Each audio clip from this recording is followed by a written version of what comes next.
Mon anniversaire a eu lieu au sous-sol avec un message, nous sommes à l'étage pour célébrer les débuts de votre sœur. Profitez des miettes de gâteau. Alors grand-père a dit, certains d'entre nous doivent rester humbles. Ma sœur a appelé, vous avez tellement d'invités, quelqu'un est venu pour vous? Ils ont tous ri. Mais lorsque la porte s'est ouverte et que mes invités sont entrés, ils sont restés sans voix. Parce que mon 32e anniversaire a été ignoré pour le 18e anniversaire de ma sœur cadette, un énorme début à la manière philippine avait lieu le même jour. Ma famille a clairement fait savoir que je n'étais pas la bienvenue à l'étage et m'a littéralement laissé au sous-sol avec des restes de gâteau et un mot disant « Profitez des miettes ». Ma sœur s'est moquée de moi d'en haut. Ensuite, j'ai invité des personnes que j'ai aidées ou que j'ai été là au fil des années. Ils sont arrivés et c'était la première fois que ma famille me voyait tel que je suis vraiment. Tu n'es pas fou, n'est-ce pas? A demandé mère, debout en haut des escaliers dans sa première robe blanche, les paillettes attirant les plafonniers au-dessus. Je ne suis pas surpris, répondis-je en levant les yeux du plateau de gâteau à moitié mangé posé sur mon bureau. Allez, ne dramatise pas, c'est mes débuts, tu auras d'autres anniversaires. Je n'ai pas répondu, non pas parce que je n'avais rien à dire, mais parce que j'avais tout dit auparavant et que cela n'a rien changé. Je suis l'aîné, 32 ans. Ma sœur cadette, Mira, vient d'avoir 18 ans. Nous sommes à moitié philippines du côté de notre mère, et si vous connaissez la culture philippine, vous savez que faire ses débuts est une grosse affaire, un bal de passage à l'âge adulte comme une quinceañera, mais pour les filles de 18 ans. Cette année, mon anniversaire est tombé le même jour que ses débuts, et au lieu de trouver un moyen pour nous deux de nous sentir célébrés, la famille a choisi l'un de nous. Ce n'était pas moi. Le fait est que ce n'était pas nouveau. J'ai été une réflexion après coup d'aussi loin que je me souvienne. Après le divorce de maman et papa quand j'avais 10 ans, papa a lentement cessé de se présenter. Il est resté impliqué avec moi un peu plus longtemps, mais même cela s'est estompé. Maman a tout pris en charge. Je ne dirais pas que c'était facile pour elle, elle faisait des heures supplémentaires en tant qu'infirmière, effectuait des ramassages scolaires et payait ses factures en retard lorsque cela était nécessaire. Mais à un moment donné, son énergie, son attention, tout a commencé à tourner autour de Mira. Quand j'ai obtenu mon diplôme d'université, elle m'a envoyé une carte et l'a laissée sur la table de la cuisine, pas de câlin, pas de dîner, non, nous sommes fiers de toi. Lorsque mère a obtenu un poste de mannequin à 17 ans pour une boutique locale, il y a eu un dîner avec traiteur, des histoires Instagram et des dizaines de publications, si fier de ma petite fille. J'ai appris très tôt à arrêter d'attendre des choses. C'est probablement pour ça que je ne me suis pas trop battu quand maman m'a dit des semaines à l'avance, nous serons assez occupés à planifier les débuts de ta sœur. C'est son moment après tout. Ton anniversaire n'est qu'une coïncidence. Je lui ai dit que je comprenais. Je ne l'ai pas vraiment fait, mais que pourrais-je dire que je ne l'ai pas déjà fait? Pourtant, quelque chose à cette époque a frappé différemment. Peut-être parce que j'avais grandi, peut-être parce que j'avais travaillé sur moi-même. J'avais fait davantage de bénévolat, reconstruit ma carrière après avoir été licencié en 2021 en reconstruisant tranquillement, sans essayer d'impressionner qui que ce soit, en essayant simplement d'être meilleur. Et je suppose qu'au fond, je pensais qu'il le remarquerait peut-être. Le jour de la fête arriva et la maison était pleine d'énergie. L'étage rénové, où je jouais au Lego quand j'étais enfant, avait été transformé en un salon de fête avec des lustres, des nappes blanches et une scène pour les discours. Je suis resté dans l'appartement du sous-sol, celui pour lequel je payais un loyer chaque mois depuis mon retour après le licenciement.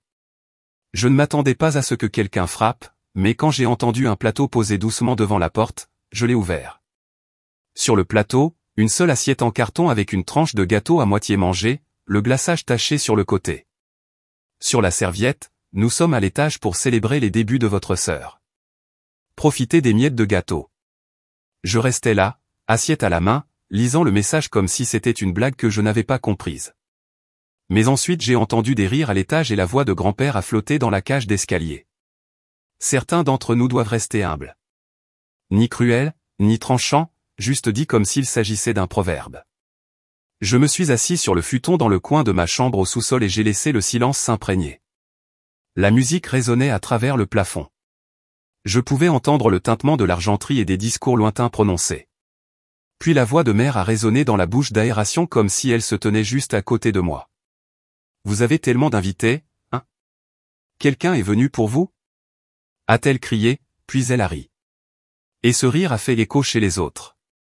Je ne peux pas décrire ce que j'ai ressenti à ce moment-là. Ce n'était pas de la douleur, pas exactement. C'était un mélange de honte et de réalisation. Je ne comptais pas pour eux, pas vraiment, pas du tout. J'ai regardé le gâteau. Ensuite, je me suis levé, je l'ai posé sur mon bureau et j'ai envoyé un SMS. Au cours des dernières années, j'ai fait du bénévolat dans un centre communautaire près d'Elmwood. Rien de glamour, juste des collectes de nourriture, du tutorat, l'organisation de nettoyage locaux. Je n'ai jamais publié de message à ce sujet, je ne l'ai jamais utilisé pour avoir de l'influence, je l'ai simplement fait parce que j'aimais aider les gens. Quand j'ai perdu mon emploi, ces mêmes personnes sont venues me chercher. Ils m'ont donné un but alors que je n'en avais pas, et ils m'ont rappelé que je pouvais construire quelque chose de valeur même si ma propre famille ne le voyait pas. La personne à qui j'ai envoyé un texto était Amir, le directeur du centre communautaire. J'ai simplement écrit, « Si vous êtes libre aujourd'hui, j'aimerais voir des visages familiers. C'est mon anniversaire et j'aurais besoin de quelques personnes qui s'en soucient. » Il a répondu dans les 5 minutes. N'en dis pas plus. À 14h30, la porte du sous-sol s'est ouverte. Au début, il n'y avait que Tamir et sa femme, portant une grande marmite de curry maison. Puis est venue Elsie, l'une des femmes plus âgées que j'ai aidé à demander une aide au loyer l'année dernière. Ensuite, un groupe d'enfants que j'ai encadrés, un couple que j'ai aidé à trouver un abri d'urgence pendant une tempête de neige, puis d'autres anciens collègues, des bénévoles du refuge, et même le barista du café dans lequel je rédigeais des demandes d'emploi lorsque j'étais au chômage. Ils ne sont pas venus avec des cadeaux. Ils ont apporté de la nourriture, des rires, des câlins. En 30 minutes, mon petit sous-sol moisi était devenu une véritable fête. Pas de champagne, pas de DJ, mais il y avait de la chaleur, il y avait de l'amour. Les gens racontaient des histoires. Ils se sont souvenus de moments que j'avais oubliés. Une femme a déclaré, « Vous êtes resté au téléphone avec moi jusqu'à 3 heures du matin, alors que je pensais que j'allais retourner auprès de mon ex. Vous m'avez probablement sauvé la vie. » Je n'ai pas pleuré à ce moment-là, mais j'ai senti quelque chose s'ouvrir en moi. À 15h15, la porte en haut des escaliers s'ouvre en grinçant. C'était grand-père. Il regarda autour du sous-sol, observant la foule. Sa bouche s'entr'ouvrit légèrement. Je pouvais dire qu'il ne s'attendait pas à ça. « Je pensais que tu serais seul ici, » dit-il. J'ai haussé les épaules. C'est ce que tout le monde pensait aussi. Il entra lentement, s'assit près de la table pliante à côté de Tamir et ne dit rien de plus. Quelques minutes plus tard, mon cousin Jonah est descendu. Alors oncle Roberto. Puis enfin maman. Elle se tenait sur le seuil, confuse. « Qui sont tous ces gens ?» Elle a demandé. Je me suis levé. Ce sont des gens pour qui je me suis présenté. Et qui a décidé de venir pour moi.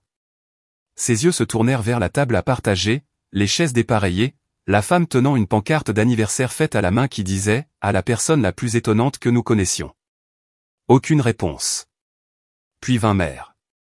Elle se tenait en haut des escaliers, comme si elle s'attendait à ce que toute la pièce s'arrête et la remarque. Mais personne ne l'a fait. Ils n'arrêtaient pas de rire, de manger, de se passer des assiettes. J'ai également contacté les sociétés de services publics et annulé tous les paiements automobiles que je gérais secrètement depuis des années.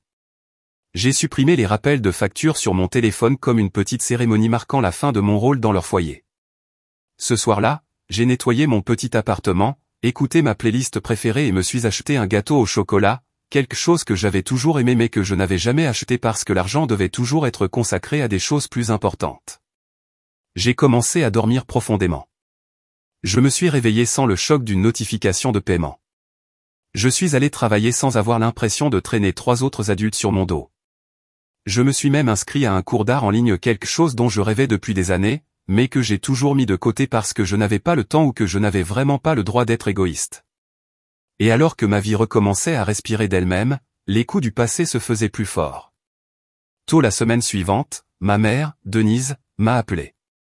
Je n'ai pas répondu. Un message est arrivé juste après, « Anna, nous devons parler. Ta sœur ne sait pas.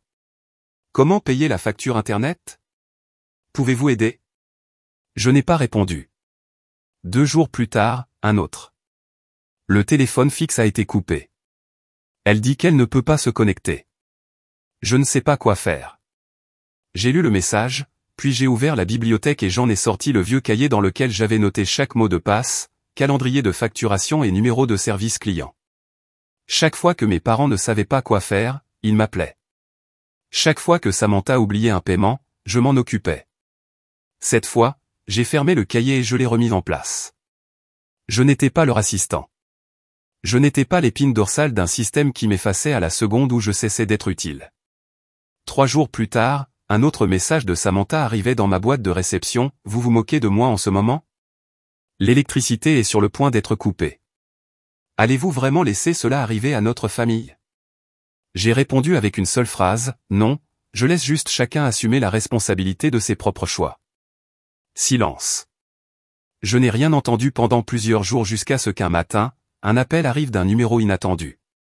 Madame Lorraine, la voisine qui vivait à côté de mes parents depuis 20 ans.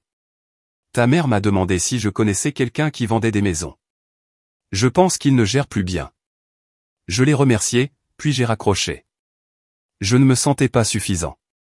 Je n'ai pas souri, mais je n'ai pas pleuré non plus. Je me suis juste assis près de la fenêtre, regardant la lumière du soleil se répandre à travers les arbres devant, et j'ai réalisé quelque chose. Pour la première fois de ma vie, je n'étais pas écrasé par le devoir ou la culpabilité. J'avais choisi de sortir du cycle et je n'y retournerai pas. Le premier message est arrivé lundi matin de quelqu'un auquel je ne m'attendais pas, Monsieur Walter, le voisin qui vivait à côté de mes parents depuis plus de 20 ans. Anna, est-ce que tes parents vont bien? Denise a demandé quel jour on était. Elle pensait s'être trompée de date, mais elle vient de recevoir une lettre de la banque. Il est clairement indiqué avis de forclusion. J'ai regardé l'écran. C'est ce qui s'est passé. Plus rapide que prévu. 4 semaines depuis que j'ai arrêté tout support. 4 semaines pour que la maison que j'empêchais autrefois de s'effondrer pour enfin commencer à s'effondrer. 1 heure plus tard, ma mère a appelé. Je ne l'ai pas fait. Un message suivi juste après la sonnerie, Anna, s'il te plaît. Nous avons vraiment besoin de vous en ce moment. C'est sérieux. Je l'ai lu, puis j'ai raccroché le téléphone comme si cela n'avait rien à voir avec moi.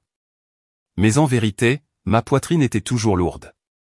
J'avais autrefois pensé que ce moment apporterait un sentiment tordu de satisfaction, mais ce n'était pas le cas. Seulement une fatigue creuse et douloureuse. Peut-être parce que j'étais trop habitué à nettoyer après les autres. Je n'ai pas répondu. 2 jours plus tard, pour la première fois depuis des semaines, Samantha s'est présentée à ma porte.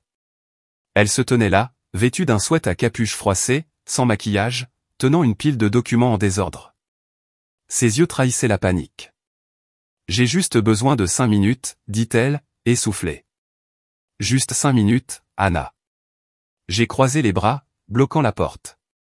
Pas une once de sympathie dans mes yeux. Vous êtes ici pour demander de l'argent? Pas d'argent, lâcha-t-elle, la voix tremblante. J'ai besoin de ton aide pour parler à la banque. Je ne comprends pas les termes qu'ils utilisent. Je suis dépassé. Et l'héritage que vous avez reçu? Ai-je demandé, mon ton aussi décontracté que celui d'un commentaire sur la météo. Elle baissa les yeux et marmonna, c'est lié à un portefeuille d'investissement. Si je me retire maintenant, il y a une pénalité. Je ne pensais pas que cela prendrait une tournure aussi rapide. J'ai haussé un sourcil. Pourtant vous avez tout signé sans hésitation. Je pensais que maman et papa avaient la situation sous contrôle. Ils ont dit que tout était prêt. Je ne pensais pas. Exactement. Tu n'as pas pensé, comme toujours, j'ai répondu. Samantha se tut. Je suis sorti et j'ai fermé la porte derrière moi. C'est la leçon que vous devez apprendre. Tout le monde trébuche. Mais personne ne grandit si quelqu'un est toujours là pour l'attraper. Vous allez vraiment les laisser perdre la maison? Je ne laisse rien arriver. Ils ont fait leur choix. Maintenant, ils vivent avec. Je me suis détourné, laissant Samantha seule dans le couloir du bâtiment. 3 jours plus tard, j'ai croisé Ben, un ancien camarade de classe devenu agent immobilier, lors d'un événement de réseautage au centre artistique local. J'étais sur le point de lui parler du projet photo sur lequel je travaillais quand il l'interrompit, les yeux écarquillés. Et, la maison de tes parents est sur Vine Street? J'ai hoché la tête. Quelqu'un de mon équipe les a mentionnés. On dirait qu'ils cherchent à vendre de toute urgence. La vieille maison a besoin de travaux. Risque de saisie élevé. Est-ce que tu vas bien? J'ai fait un léger sourire. Je vais bien. Je suppose que non. Ben avait l'air de vouloir en dire plus, mais il a décidé de ne pas le faire. Cette nuit-là, j'ai ouvert mon ordinateur portable et j'ai repéré un email provenant d'une organisation d'aide juridique auprès de laquelle j'étais bénévole à l'université. Ils recrutaient des mentors pour un nouveau programme aidant les personnes âgées à gérer leur dette immobilière. J'ai souri doucement. La vie avait une étrange façon de revenir en arrière. Je suis resté assis tranquillement pendant un long moment avant de lancer l'application. Ni pour mes parents, ni pour Samantha. Pour moi, celui qui avait enfin appris à lâcher prise. Je n'avais plus besoin de sauver la vieille maison. Mais si je pouvais utiliser ce que j'ai vécu pour empêcher quelqu'un d'autre de tomber dans le même cycle, cela en vaudrait la peine. Samedi après-midi, je venais de terminer un atelier de photographie et je suis rentré dans mon petit appartement tranquille en attendant rien de plus qu'une tasse de thé chaud et une soirée paisible. Mais alors que je suis entré dans le parking, j'ai vu une mini-fourgonnette argentée familière garée près de la porte. Il y a 4 ans, j'avais co-signé pour cette camionnette lorsque mon père, Richard, ne pouvait plus effectuer les paiements. Je lui ai transféré le titre l'année dernière comme un dernier geste de confiance. Maintenant, il restait là comme un amer rappel. Je suis sorti de ma voiture en marchant lentement.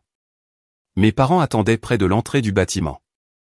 Samantha se tenait un peu en retrait, serrant son sac à main, les yeux pleins d'inquiétude à peine dissimulée. Je n'ai rien dit. Je m'arrêtai à quelques pas, les bras croisés, attendant. Ma mère, Denise, a parlé la première. Sa voix tremblait. « Anna, je suis désolé que nous ayons dû venir ici, mais les choses sont devenues incontrôlables. La banque viendra réévaluer la propriété la semaine prochaine. » Continua mon père, d'une voix plus basse et plus lasse que je ne l'avais jamais entendue. « Nous avons commis une erreur. Je le sais, mais si la maison est prise, ta mère ne pourra pas s'en occuper. » Je le regardai droit dans les yeux, mon regard plus froid qu'il ne l'avait jamais été. « Alors pourquoi, en rédigeant le testament, avez-vous décidé que je ne valais pas la peine d'être inclus? » Il baissa les yeux, ses doigts tripotant le bord de son manteau. « À l'époque, nous pensions que tout irait bien. Tu as toujours été fort. Mais Samantha? » Je l'ai interrompu. Échouer, se faire pardonner et hériter de tout? Je me suis tourné vers ma sœur. Elle pinça les lèvres, ne dit rien. Pas de déni, pas d'excuse. J'ai donné ma jeunesse, dis-je, ma voix calme mais chaque mot tranchant. Sans condition, et en échange, j'ai été ignoré. Et l'hypothèse qu'Anna s'en chargera. Je ne suis plus dans ce rôle. Les larmes de ma mère coulèrent. Nous ne savions pas que nous en arriverions là. Ne pouvez-vous pas aider juste un peu, juste pendant quelques mois, jusqu'à ce que les choses se stabilisent? Je secouai la tête, une brise dans ma poitrine balayant des années d'obligation. Je ne dis pas non parce que je ne peux pas aider. Je dis non parce que si je le fais, tout le monde recommencera à croire qu'il n'a jamais besoin de changer. Samantha parla finalement, sa voix petite et brisée. Je ne pensais pas que ça deviendrait si compliqué. Je pensais qu'il fallait juste du temps. Je ne pensais pas que tu partirais si vite. Je l'ai regardé. Pour la première fois depuis des semaines, je ne suis pas parti vite. J'ai prévenu. J'ai attendu. J'espérais. Mais notre famille a choisi de tout ignorer. Alors c'est vraiment la fin? Murmura ma mère, les larmes encore fraîches sur ses joues. Je l'ai regardé, la femme qui m'avait autrefois bercé pour m'endormir, à qui j'avais apporté des médicaments, emmené aux urgences et pour laquelle j'avais cuisiné après la retraite de mon père. Et j'ai vu plus clair que jamais. La frontière entre le sang et l'amour réel. Je n'ai pas fini ça, j'ai dit. Cela s'est terminé au moment où vous avez décidé qui méritait d'être nommé et qui ne le méritait pas. Personne n'a dit un mot. Le vent de la fin de l'automne sifflait à travers les arbres nus, apportant avec lui un froid qu'aucune veste ne pouvait réchauffer. Je suis monté sur le porche, j'ai sorti mes clés et j'ai déverrouillé la porte. Avant d'entrer, je me retournai une dernière fois. J'espère que vous trouverez un moyen, mais je ne suis plus la bouée de sauvetage de cette famille. J'ai regardé Samantha et j'ai parlé lentement. Si vous voulez vraiment grandir, c'est votre chance. Je suis descendu du manège. Maintenant c'est votre tour. Je suis entré et j'ai fermé la porte derrière moi. Le bruit du vent dans le couloir couvrit leurs pas alors qu'ils partaient. Je me tenais tranquillement dans mon salon, la lumière du soleil de l'après-midi projetant un long faisceau sur le sol à travers la vitre. Pas de larmes, pas de chagrin, juste un silence paisible.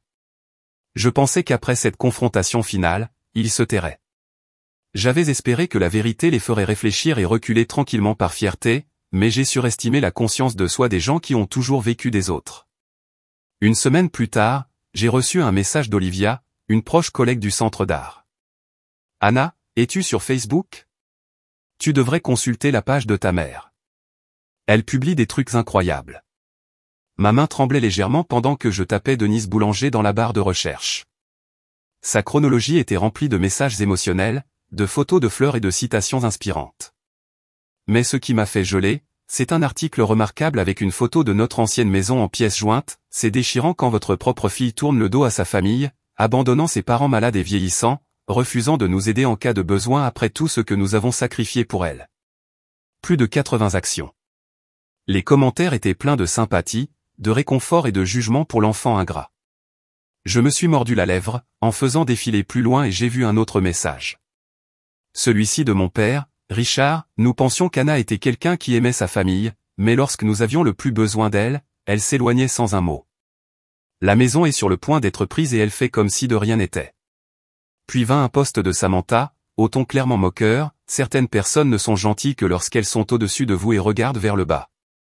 Mais lorsque leur famille leur demande de se retirer et d'aider, ils choisissent le silence. C'est la version actuelle du fort, je suppose. J'ai serré mon téléphone plus fort. Je n'étais pas en colère. Je n'ai même pas été choqué. J'étais fatigué. Lorsque la culpabilité n'a plus fonctionné sur moi, ils se sont tournés vers la honte publique. Mais ils ont oublié une chose, je ne me taisais plus. Cette nuit-là, j'ai ouvert mon ordinateur portable et me suis connecté à mon Facebook, que j'utilisais rarement. J'ai fait un seul post.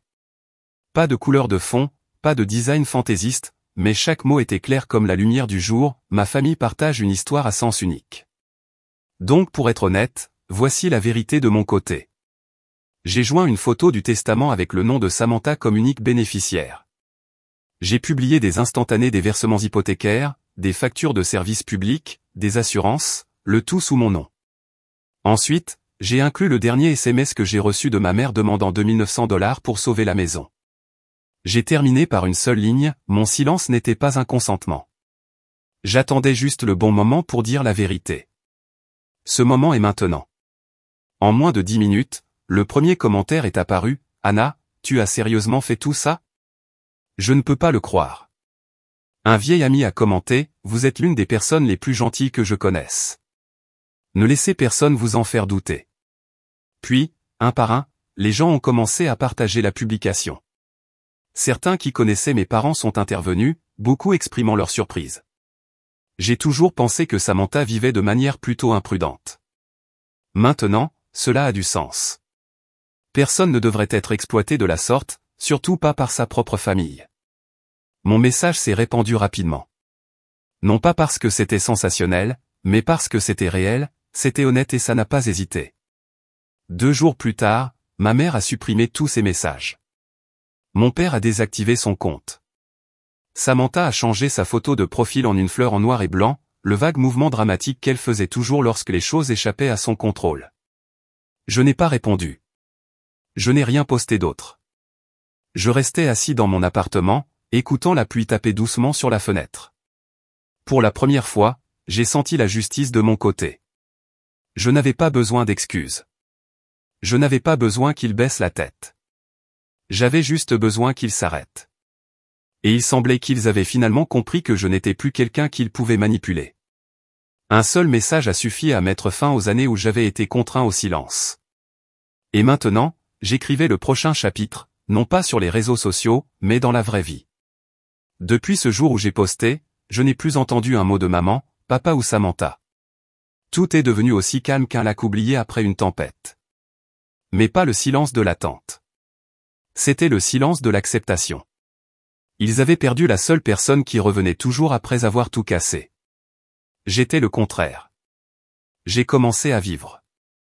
Chaque lundi matin, je me rendais au centre d'art pour donner mon premier cours de photographie aux lycéens. La façon dont leurs yeux se sont allumés en tenant un appareil photo pour la première fois, la façon dont ils ont vu le monde à travers un objectif, cela m'a rappelé que tout le monde ne voit pas la même chose. Parfois, il faut choisir son propre angle. Le soir, je suivais un cours de montage vidéo à temps partiel, une compétence que j'avais toujours rêvé d'apprendre mais que j'avais reportée parce que ma famille avait besoin de moi. Désormais, personne n'a besoin de moi.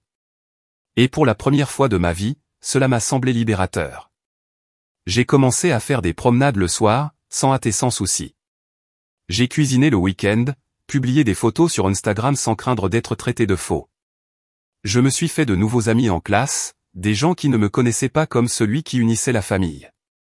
Et grâce à cela, j'ai finalement pu être juste moi-même.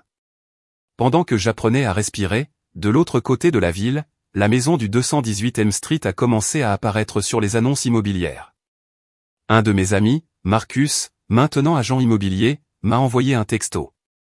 Anna, la maison de tes parents est à vendre, pour 390 000 $, mais aucune offre. On dirait qu'ils n'ont pas pu réparer le toit ou le câblage défectueux. Je n'ai pas été surpris. Personne pour réparer la boîte à fusibles à minuit. Personne pour remplacer le chauffe-eau ou appeler le réparateur à temps. Plus moi. Cette maison avait survécu grâce à moi. Et maintenant, il reflétait la vérité, négligé, délabré et sans personne pour le maintenir debout. J'ai entendu une autre mise à jour de Lorraine, la voisine âgée. Elle a appelé juste pour vérifier, mais avant de raccrocher, elle a mentionné avec désinvolture, « Oh, et on dirait que Samantha est revenue vivre avec tes parents. » Je la vois souvent faire les courses. Elle n'a pas l'air très heureuse. J'ai levé les yeux de mon ordinateur portable et j'ai pris une gorgée de mon café encore chaud. Dans le passé, entendre quelque chose comme ça m'aurait fait serrer la poitrine d'inquiétude. Mais maintenant, j'ai simplement haussé les épaules. Peut-être que ce dont Samantha avait le plus besoin était de faire l'expérience de l'instabilité qu'elle ignorait si facilement. Je n'étais pas content qu'ils aient du mal. Je ne voulais tout simplement plus porter le poids de choix qui n'étaient pas les miens. Pour la première fois depuis 10 ans, mon compte d'épargne n'a cessé de croître. J'ai réservé un voyage d'automne à Seattle pour photographier les feuilles changeantes. J'ai déposé une caution pour un nouvel appareil photo semi-professionnel, ce que je considérais autrefois comme un luxe inutile. J'apprenais à prendre soin de moi comme je prenais autrefois soin de toute une famille. J'ai également recommencé à écrire, non pas des articles défensifs, mais un blog sur la rupture avec la dynamique familiale toxique. Certaines entrées ont été largement partagées. De nombreuses personnes m'ont envoyé des messages pour me remercier d'avoir dit ce qu'ils n'avaient jamais eu les mots pour exprimer. Et par un après-midi pluvieux, alors que je retouchais des photos dans mon café préféré, mon téléphone a sonné avec une notification provenant d'un site immobilier. Le prix a baissé de 30 000 $ sur la propriété située au 218 Elm. Propriétaire cherchant une vente urgente. J'ai regardé la photo de la maison, tuiles sombres, clôture pourrie, cadre de fenêtres écaillées. Il symbolisait le devoir, la pression et les attentes. Ce n'était plus qu'une maison attendant d'être sauvée. Et je n'étais plus le sauveur. J'ai appuyé sur « Masquer la notification », j'ai fermé mon téléphone et j'ai souri. Un doux sourire, plus léger que l'air, mais plus profond que n'importe quel soupir que j'avais avalé au fil des années. Je n'y avais plus ma place. Un début d'après-midi d'hiver, je me promenais autour de Liberty Lake avec mon nouvel appareil photo. La lumière dorée du crépuscule traversait les branches nues, projetant de doux rayons sur l'eau. Je me suis arrêté, j'ai levé mon appareil photo et j'ai capturé le cadre parfait. Un petit garçon court au loin, sa mère derrière lui, riant et criant. À ce moment-là, j'ai réalisé que certaines choses ne sont pas censées être conservées parce qu'elles n'ont jamais vraiment été les vôtres. Je croyais que la famille était quelque chose qu'on ne pouvait jamais perdre, que le sang était un lien indestructible. Mais maintenant, je sais que ce qui rend une famille réelle, ce n'est pas l'ADN. C'est du respect et de la gratitude. J'avais tout donné dans l'espoir d'être vu. Et en retour, je suis devenu le non laissé de côté d'un testament, celui qu'on appelle dramatique pour refuser de porter plus longtemps les fardeaux des autres. Je n'étais plus en colère. Pas vraiment. Je venais de lâcher prise. Ils y vivaient toujours, dans cette vieille maison, aujourd'hui classée pour la 3e fois. La rumeur disait que chaque fois que quelqu'un venait le voir, Samantha essayait d'agir comme un propriétaire responsable. Mais lorsqu'on lui posait des questions sur les dossiers d'entretien ou les factures de réparation, elle souriait simplement maladroitement. Parce que pendant toutes ces années, personne ne lui a jamais appris quoi faire. Je n'y suis jamais retourné. Pas une seule fois. Un jour, ma mère m'a envoyé une lettre manuscrite scellée dans une enveloppe bleue familière, avec une écriture que je connaissais par cœur. Elle écrivait sur ses nuits blanches, ne sachant par où commencer. Ton père n'est plus aussi fort qu'avant. À la fin, elle a écrit, je ne sais pas combien de temps il nous reste pour arranger les choses, mais si vous le souhaitez, je suis toujours là. J'ai plié la lettre. Je ne l'ai pas déchirée. Je n'ai pas répondu. Je l'ai placée dans le tiroir sous mon bureau, à côté de photos non développées et de brouillons à moitié terminés. Des choses qui ont nécessité du temps pour être comprises et acceptées. Je ne les détestais pas. Je n'avais tout simplement plus la force de continuer à me sacrifier sans être entendu. J'ai continué à travailler, à enseigner, à créer et à capturer. J'ai même organisé une petite exposition de photos dans le café d'un ami, présentant des images retraçant mon parcours vers la guérison. Tôt le matin dans le parc, lumière dorée dans les rues calmes, les mains maigres d'une femme âgée tenant une tasse chaude, une seule fleur tombée sur un trottoir craquelé. Une femme d'âge moyen s'est ensuite approchée de moi, m'a serré la main et m'a dit, je ne sais pas pourquoi, mais chacune de vos photos donne l'impression qu'elle parle au nom de quelqu'un qui est resté silencieux pendant longtemps. J'ai souri sans rien dire, parce qu'elle avait raison. J'avais passé ma vie à rester silencieuse pour la paix, pour le rôle de bonne fille, dans l'espoir que suffisamment de dons me gagneraient l'amour dont je rêvais. Mais maintenant, j'ai choisi un autre type de paix. Pas celle qui vient de l'approbation des autres, mais du choix final de moi-même. J'ai appris à m'aimer inconditionnellement. J'ai appris à dire non sans culpabilité. J'ai appris à laisser les autres faire face aux conséquences de leurs propres choix. Et surtout, j'ai appris à ne pas regarder en arrière. Ils sont toujours ma famille sur papier, en mémoire, mais ils ne sont plus au centre de chacune de mes décisions. Je ne sais pas ce que l'avenir nous réserve, s'il y aura des retrouvailles ou si les choses resteront telles qu'elles sont. Mais cela n'a plus d'importance car, au final, je comprends enfin, la famille, ce n'est pas seulement les personnes qui partagent votre nom de famille. La famille, ce sont les personnes qui apprécient votre présence, celles qui ne traitent pas votre gentillesse comme un devoir, celles qui vous font sentir vu et choisi. Et si aucun d'entre eux n'y arrive, ce n'est pas grave, parce que j'ai une famille, moi. Et je n'ai pas besoin de chercher ailleurs. Mon histoire n'est pas une tragédie. C'est un réveil. Autrefois, je croyais que l'amour et le sacrifice seraient toujours récompensés, que la famille était inébranlable. Mais la vérité est que personne ne mérite d'être pris pour acquis, pas même par son propre sang. J'ai appris à fixer des limites, à m'éloigner lorsque cela est nécessaire et à me choisir sans regret. Maintenant, je vis avec légèreté, liberté et paix. Non pas parce qu'ils ont changé, mais parce que j'ai changé moi-même. Que pensez-vous de la décision d'Anna? Était-elle trop dure, ou était-ce le seul moyen de vraiment se protéger? Partagez vos réflexions dans les commentaires ci-dessous et n'oubliez pas de suivre la chaîne pour des histoires plus sincères sur la vraie famille.